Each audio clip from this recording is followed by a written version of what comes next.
Hello statistics students, this is Emigh, and this is our discussion video on section 7.2, estimating a population mean. This bell-shaped curve should look familiar to you, but notice that there are three of them. Focus on the yellow one first with a sample size of 3. The bell-shaped curve doesn't go up as high, and that's because more data will exist out in the tails in this case. Now focus on the red bell-shaped curve with a sample size of 12. It gets a little bit higher, and in the tails you can see there's less data, and it starts to approach the curve in blue, which is the curve that we're used to, called the normal distribution. And if data takes on this distribution, we call it student T. Some characteristics of the student T distribution are: 1, as the sample size n gets larger, it approaches the normal distribution. It has a general symmetric bell shape as the standard normal distribution, but it reflects the greater variability with wider distributions, which is expected with small samples. It has a mean of t equals 0, just like the standard normal distribution, which has a mean of z equals 0. Let me put that on the graph for you. This horizontal axis, which we're used to putting z or x next to it, we're going to put the letter t next to it for student T. And we have our mean, or mu equals, right here in the center as 0. Number 4, the standard deviation varies with the sample size and is greater than 1, unlike standard normal distribution where the standard deviation is exactly 1.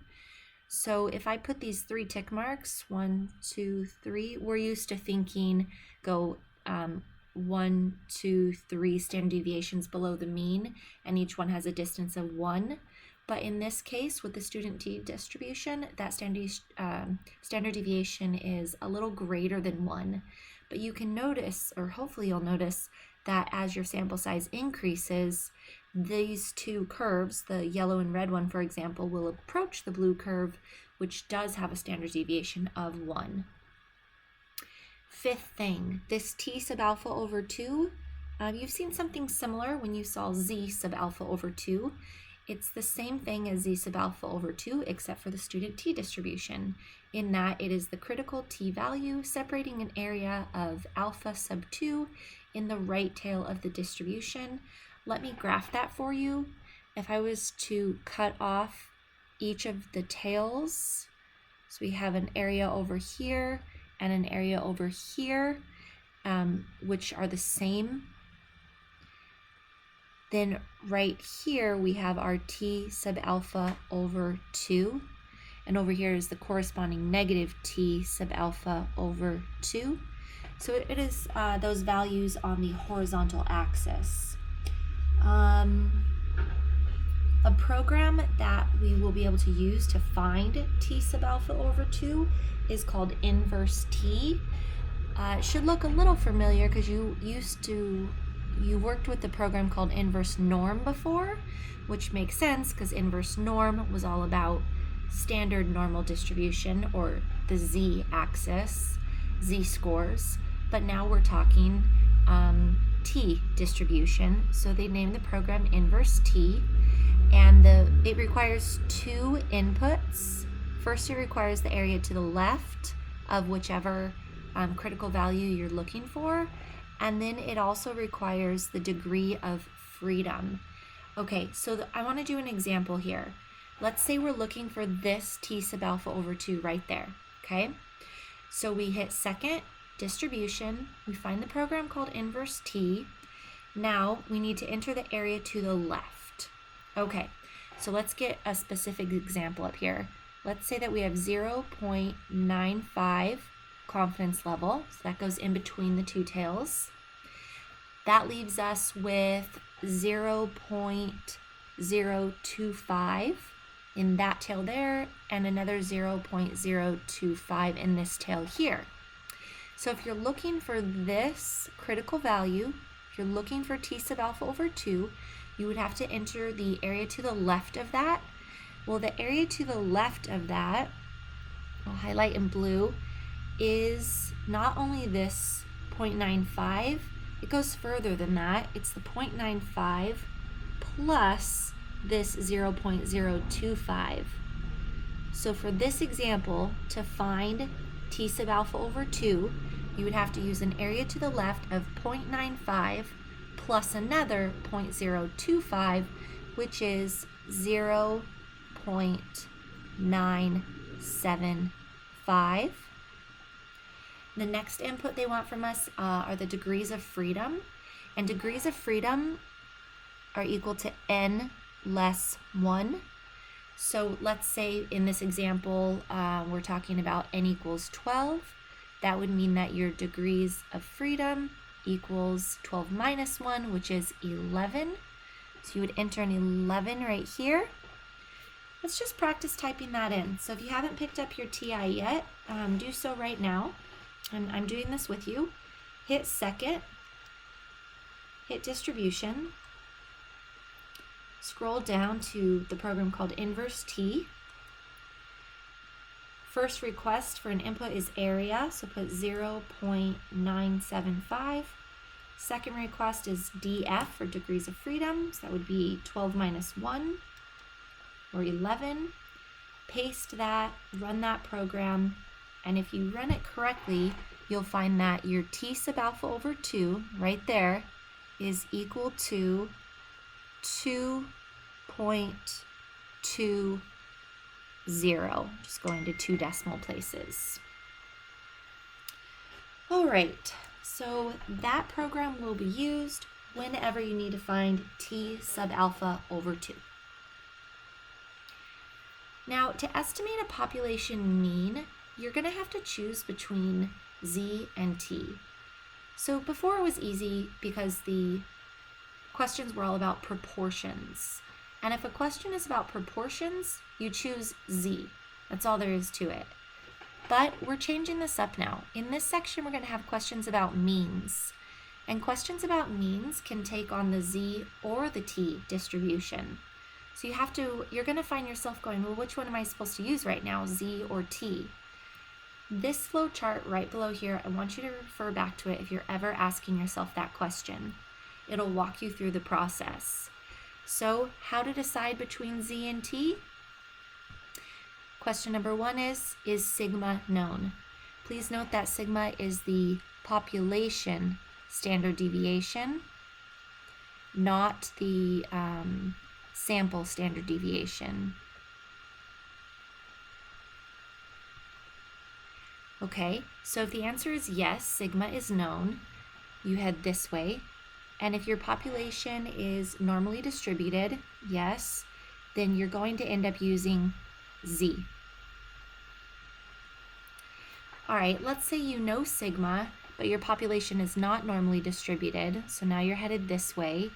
Well, as long as your sample size is greater than 30, you can still use z. But if you do not have a sample that's greater than 30, then you'd had to head this direction, and you cannot use not z nor t. So the answer would be neither. There are bootstrapping methods, but we don't go over those in this class. So, all right, let's start from the top. I'm gonna change colors here. First question is sigma known? Let's say this time the answer is no. Maybe you know the sample standard deviation, but you don't know sigma, which is the population standard deviation. So you head this way.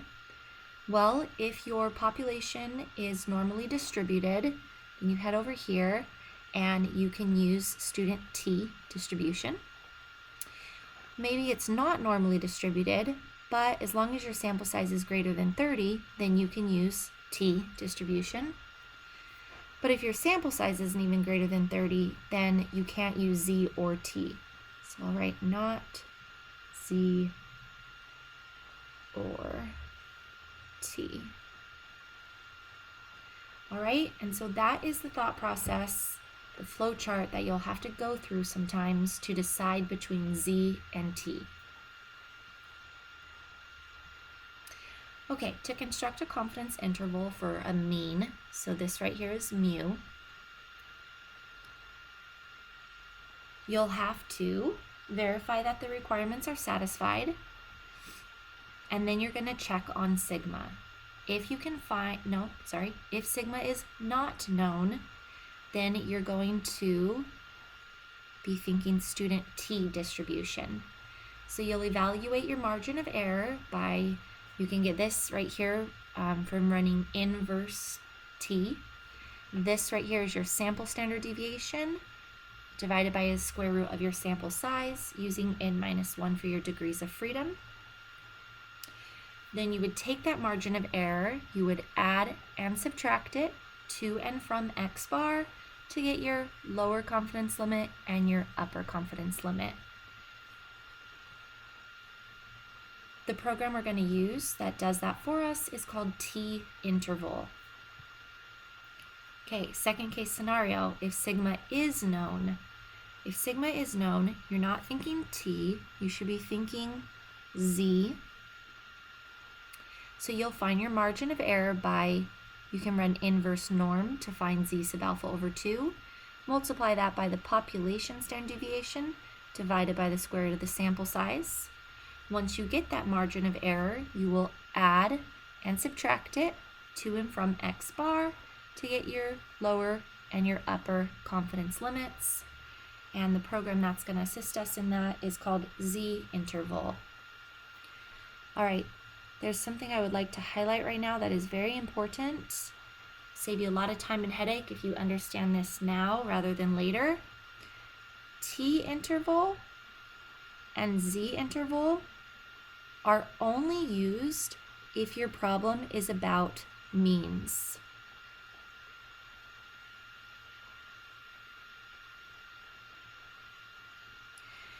If you're selecting T-interval or Z-interval to get yourself through a problem that's asking you to construct a confidence interval, then you got to make sure that that problem is truly about means, like x bar and mu.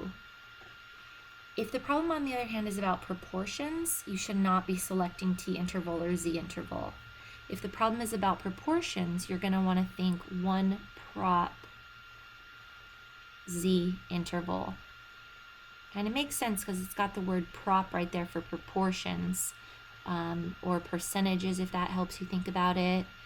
That's when you'll see like x equals number of successes, n equals total number. That's when you're talking p hat equals x over n, okay? So try to keep that straight. It'll help save you some time and headache. All right, let's try an example. A common claim is that garlic lowers cholesterol levels. A sample of 40 subjects were treated with doses of raw garlic. Cholesterol levels were measured before and after. The changes in the LDL cholesterol had a mean of 0.4 and a standard deviation of 21. Construct a 95% confidence interval estimate of the mean net change in LDL cholesterol. Round to 2 decimal places. Okay, true to form. These questions can be very overwhelming if you just read that through. I suggest if you read that and you feel extremely overwhelmed and you're saying to yourself, I don't even know where to start, then take my advice. Step away from the question, ignore everything about garlic or cholesterol, and just try to figure out what they're asking you to do. So what they're asking us to do is to construct a confidence interval. Okay, so now you can start to think, all right, at this point, I know 3 programs that will help me construct a confidence interval. One is called one prop Z interval, one is called T interval, and one is called Z interval. Okay, so now I'm going to look a little closer and see if this question is about proportions or if it's about means. Okay, since the question is about means, then one prop Z interval is out. So now you're down to 2 programs that you have to choose from. One is called T interval and one is called Z interval. Next thing I want you to look for is sigma. That's going to help you decide between Z and T. Okay, so now I'm having to look at the numbers. I've got a sample size of 40. I've got, from that sample, we had a mean change of 0.4. That's x bar equals 0.4. And from that sample, we have a standard deviation of 21. So this is lowercase s equals 21. So we do not know what sigma is. You may be saying to yourself, yes, we do. We know the standard deviation, it's 21. Okay, you are correct, but that is the sample standard deviation. Sigma is the population standard deviation, and we do not know sigma. So the program that we would select is the student T distribution. And this is just following through that flow chart. Sigma is known, unknown, was that first question we had to ask ourselves, but we had a sample size greater than 30, and that flow chart leads us to student T distribution. Okay, so pick up your calculators. I want you to hit stat, test, find the T interval program, and then we're gonna do the inputs together. Okay, stat, arrow over twice to test, arrow down quite a bit to T interval. Okay, looking at your calculator screen now, you have two input options. One is called data and one is called stats. If you select data, that would mean you have all of these data values listed for you. For this example, you would see 40 cholesterol levels before and 40 cholesterol levels after. You'd be entering those numbers in an L sub 1 and maybe L sub 2. We do not have that here. We have the statistics on that data. So first things first, in the T interval program, you need to make sure stats is highlighted. Once that's highlighted, it's requesting X bar, which is 0.4, then lowercase s, which is 21.0, then the sample size, which is 40, then the C level, which is the default 0.95. And if we calculate and run that correctly, then that output screen, the first line to 2 decimal places, gives us our confidence interval, -6.32 to +7.12. Okay, next question is, what does the confidence interval, sometimes called CI, suggest about the effectiveness of garlic in reducing LDL cholesterol? Okay, so let's go with our interpretation that we're used to. Looks like this. We are 95% confident that the limits of -6.32 and 7.12 contain the true value of the mean change in LDL cholesterol for the population. Okay, that's great, but what if you're asked to elaborate on that? Okay, that's great, but I don't really know what that means. I'm not a statistician. Can you please tell me, what does that mean? Should I go through this garlic treatment to try and reduce my LDL cholesterol? Well, we're not the doctors, so we wouldn't advise them either way on that, but we would advise them on what this interval means. And so if I were to put both of these on a number line, -6.32 being approximately right here, and +7.12 being right about here, I want to highlight where 0 is. Maybe it's approximately like here. What our confidence interval says is that we are 95% confident that this shaded region contains the true mean, the true average change in cholesterol levels under this garlic treatment. Well, if you notice, 0 is in that shaded region. Negative would represent a drop in your LDL cholesterol levels. +7.12 would represent an increase in your LDL cholesterol levels. And 0 would represent no change in your LDL cholesterol levels. So that being said, now that you have that visual, you could interpret it like this. The confidence interval limits contain the value of 0, suggesting that mu may be 0. 0 represents no mean change in cholesterol levels. It does not appear that the garlic treatment is effective in lowering LDL cholesterol.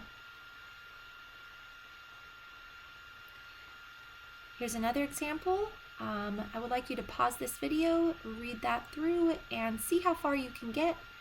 When you're ready, hit play again, and I'll walk you through my thought process on this one.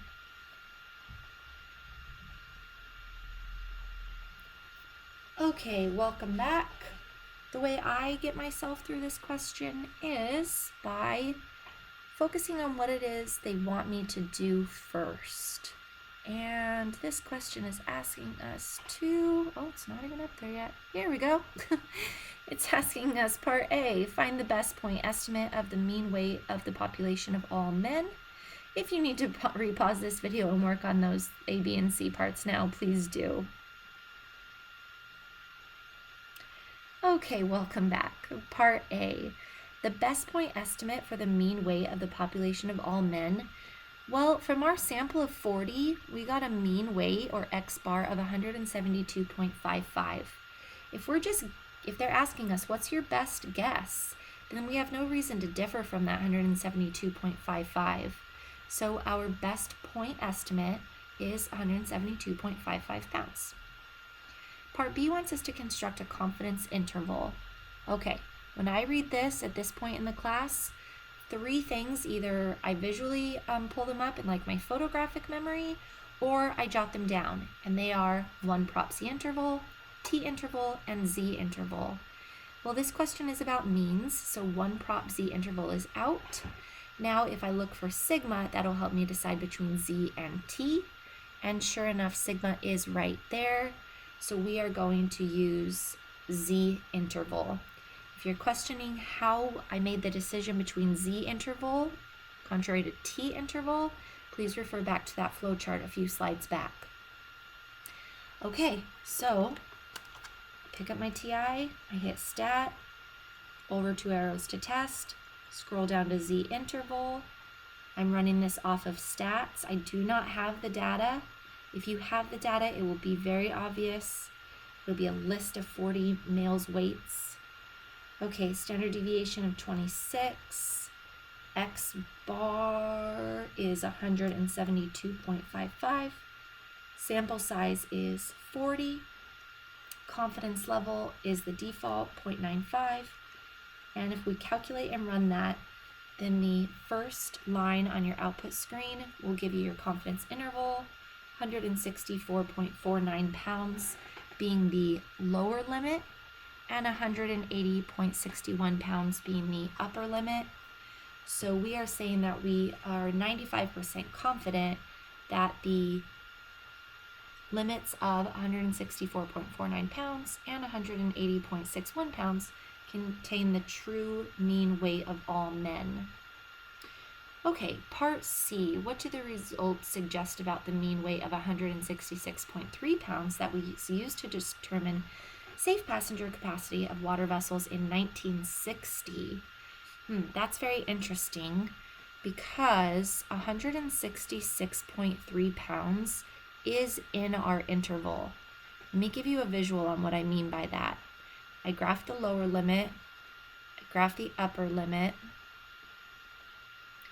and now I'm going to graph where the 166.3 would be. Looks like it's somewhere about here, 166.3. So we are 95% confident that the true mean weight of males is in this shaded region, and 166.3 is in that shaded region. However, our best guess was that the weight was 172.55, so maybe like right here, 172.55. So what we have to consider is that this question is about safety, and whenever fatalities are at risk, we want to make sure not to suggest something that might be dangerous. And so an interpretation you can read right here in part C. The confidence interval suggests that the mean weight of 166.3 pounds used in 1960 could be the mean weight of men today.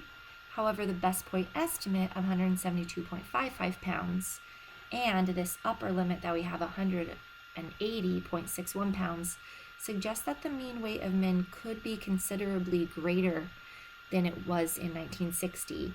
And what we would conclude is more data values should be collected. Okay, and that's not unreasonable to do. We only had 40 data values there. We can surely take the time to obtain more data values before making a recommendation on something that might endanger any living being. Sample size, lowercase n. In the last section, which was 7.1, we had 2 equations for sample size. Here I'm going to introduce a third equation for sample size. And this equation for sample size should only be used if your question is about means. The first 2 were when your question, if your question was about proportions. But if your question is about means, then here's our equation to use. If sigma is known, this is 3 variables. That one right there is z sub alpha over 2. Sorry, the alpha over 2, I wanted it to be a smaller font size and subscript, but it didn't quite work out that well. And the way we can find that z sub alpha over 2 would be by running inverse norm. And the area to the left. Sigma is another number you'll have to enter, and then the margin of error you'll have to enter. And then square that result and round up, and you'll have your minimum sample size. Now let's say your question is about means, but you don't know what sigma is. There is not a new n equals formula. Rather, you're just going to take whatever your lowercase s is, so your sample standard deviation, and estimate that using the range rule of thumb, which would be the maximum value minus the minimum value divided by 4. Whatever you find for that, you'll use for your sigma right there. Okay? Let's try an example on sample size. Assume that you want to estimate the mean IQ score for the population of statistics students in which sigma equals 15. How many statistics students must be randomly selected for IQ tests if we want 95% confidence that the sample mean is within 3 IQ points of the mean? All right, deep breath, step back from all of this, and just figure out, what do they want you to do? Do they want you to construct a confidence interval? No. Do they want you to give your best guess on something? No. That's right here. This is the key wording. How many?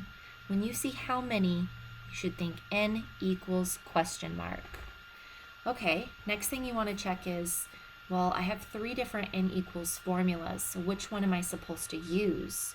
Well, the first 2 from section 7.1 are about proportions, but this question is about means. So we're going to use the formula that we just saw on the last slide. Okay, 3 variables to find. Margin of error, that's probably the easiest one to find. It's 3, and it was given to us. It's right here, e equals 3. Careful, you might be tempted to enter 0.03, and that is just because a few examples back we said have a margin of error within 3 percentage points. So we had to convert it to 0.03. But this one doesn't say 3 percentage points. It just says 3 IQ points. So leave it, margin of error equals 3. Next one that's easy to find because it was given to us is sigma equals 15. That's right there. And the third variable that we need, so we've got this one, okay, that's going to be 3. We've got this one, that's going to be 15. But this one right here, what is the z-score? So we can find that by running inverse norm. Let me see where I can sketch a small graph right here. Z, 0, 95% confident. So 1, 2, 0.95 in the middle, leaving 0.025 in each of the tails. So if we are looking for this value right here, the z-score, sub alpha over 2, we can find it by running inverse norm. Area to the left being 0.9. Oh, I don't like when it does that. Okay, area to the left being 0.975. Run that, and we will get our z sub alpha over 2. So second distributions, inverse norm, area 0.975, mu is 0, sigma is 1, That's just for the graph I drew. That's not about the IQ scores having a standard deviation of 15. Paste that, and I get an output of 1.96. So I'll just finish titling this, my z sub alpha over 2 equals 1.96. Now, I did that from scratch just to remind you that you know how to do that from scratch. But if you're thinking, no, I don't want to do that from scratch every time, then you can go back to 7.1. There's a slide with 3 graphs on it that I showed you how to come up with that 1.96. And soon, when you're ready for it, you'll be able to go, okay, 95%. That automatically means z sub alpha over 2 equals 1.96. Okay, so we're going to type, let me get rid of all my red markings. There we go. So we're going to type in our TIs right now. Careful with your parenthesis work. You have to be careful of order of operations. Everything here is multiplication and division, so it shouldn't be that bad. Make sure you square your entire result. You can do that by up caret 2 or using the squared key. It's a popular key, so they put it on the face of the calculator. It's right catty corner to the 7, if that helps you. Okay, and if you type that in correctly, you should get approximately 96 point, times 15 divided by 3 square, 96.04. Okay, and that we will round up to with a simple random sample of 97 statistics students. We will be 95% confident that the sample mean is within 3 IQ points of the true population mean, mu. If you're asking yourself, why did she round up? That's just because we always do a sample size, but that is because this right here is the minimum we need to talk to. So if we round down to 96, then we didn't meet the minimum, so we round up for sample size questions. Okay, let's try these examples together. Determine if the distribution is Z or T. Okay, so first things first, right there. They're saying go through that flow chart. Do you end up at Z? Do you end up at T? Or do you end up at neither? Okay, then they want us to find the critical value accurate to the 100th. Okay, so I'm starting with A, and I'm trying to decide first if it's going to be Z or T. So I'm going through that flow chart. Question number 1 is, do I know sigma? And the answer is yes. Oops. And it says that my population appears to be normally distributed. So with just those 2 thoughts on the following the flow chart, I find myself at the Z distribution. Oops. I don't want to show the critical value yet, so this first one here is Z. Okay, second thing they want from us is to find the critical value accurate to the nearest 100th. Wish I had a little more room to graph this. I'm gonna draw the graph down here, but then I'm gonna have to erase it. So take a screenshot if you need once I get this graph up. I'm gonna cut off both tails. 98% would go in the middle, leaving 0.01 in each of the tails. I can quickly check my work by adding up those 3 decimals. If they don't equal 1, I made a mistake. The Z sub alpha over 2 that I'm looking for is for right here. So I can run inverse norm. Area to the left of the Z sub alpha over 2 I'm looking for would be 0.99. Or some of you might be flipping back to that slide from 7.1 with the 3 graphs and look for the line that says 0.99.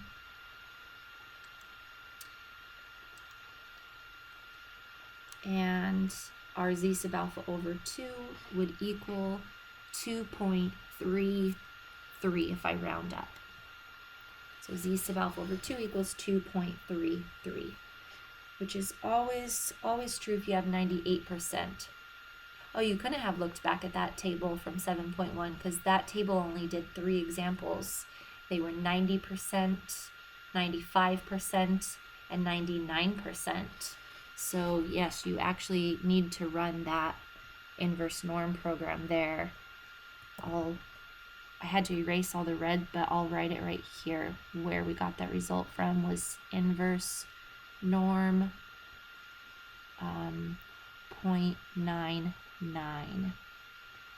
Now you might be asking yourself, why 0.99? Why not 0.98? Rewind a little bit and you can see that the graph that I did and why it's 0.99, not just 0.98. Okay, part B. I'm working on this part here, Z or T. First thing, I'm going through the flow chart. First question is, do I know sigma? And it says sigma is unknown. Okay, next thing, is my data normally distributed? It says yes. So I know that this, if I go through the flow chart with those 2 thoughts, it leads me to T distribution. Second question is to find the critical value accurate to the nearest hundredth. Okay, I'm going to draw it down here again just because there's more space. T, bell-shaped curve, 0 over the top, cut off 2 tails, 0.99 in the middle, leaving me with 0.005 in each of the tails. You can check if your work by just adding up those 3 decimals. They have to equal 1 where you made a mistake. The T sub alpha over 2 they're asking me to find is right here. And I can find that by running inverse T. First thing I need to input is the area to the left, which is 0.995, comma, and the degrees of freedom, which would be 17 minus 1. Or you could just put 16. I'm just trying to show my work there. Okay, and if I run that correctly, second, distribution, inverse T, area to the left, 0.995, degrees of freedom 16, rounding to 2 decimal places, turns out that that T sub alpha over 2 on the horizontal axis right there is 2.92. Okay, I'm going to erase this graph. Oops, I erased everything in red. All right, number 2. A laboratory tested 12 chicken eggs and found that the mean amount of cholesterol was 198 milligrams with a standard deviation of 10.5 milligrams. The population appears to be normal. Now here's what they want from us. Construct a 95% confidence interval for the true mean cholesterol content mu of all such eggs. All right, so you need to choose a program on confidence intervals. So I want you to hit stat, test, and pick your program. You're going to have an n equals 12, not very obvious because they spelled out the word 12, but there it is, your n equals 12. You have a mean amount of cholesterol from that sample, so that's x bar equals 198, and you have a sample standard deviation of 10.5. So I want you to pause this video, find the correct program that ends in interval or INT for interval, run that, and then give your answer to the nearest tenth.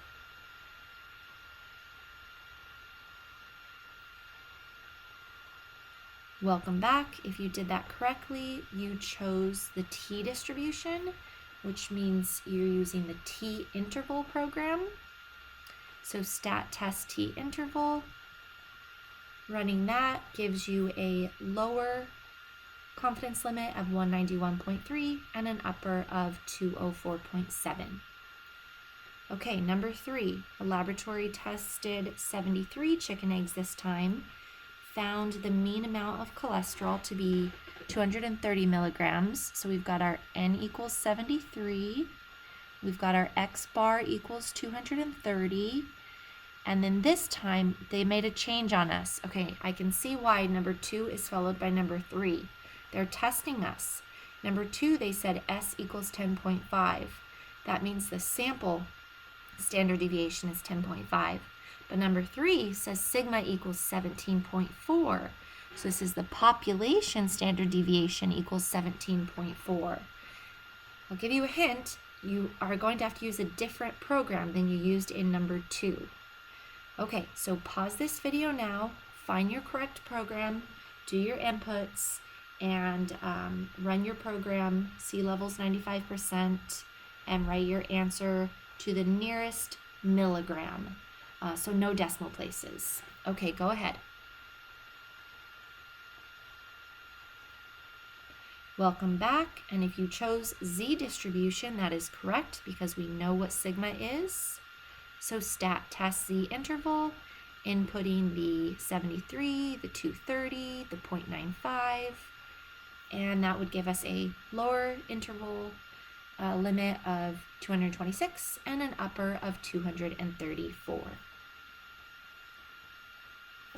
That will finish our discussion on section 2.3. Thank you for joining me.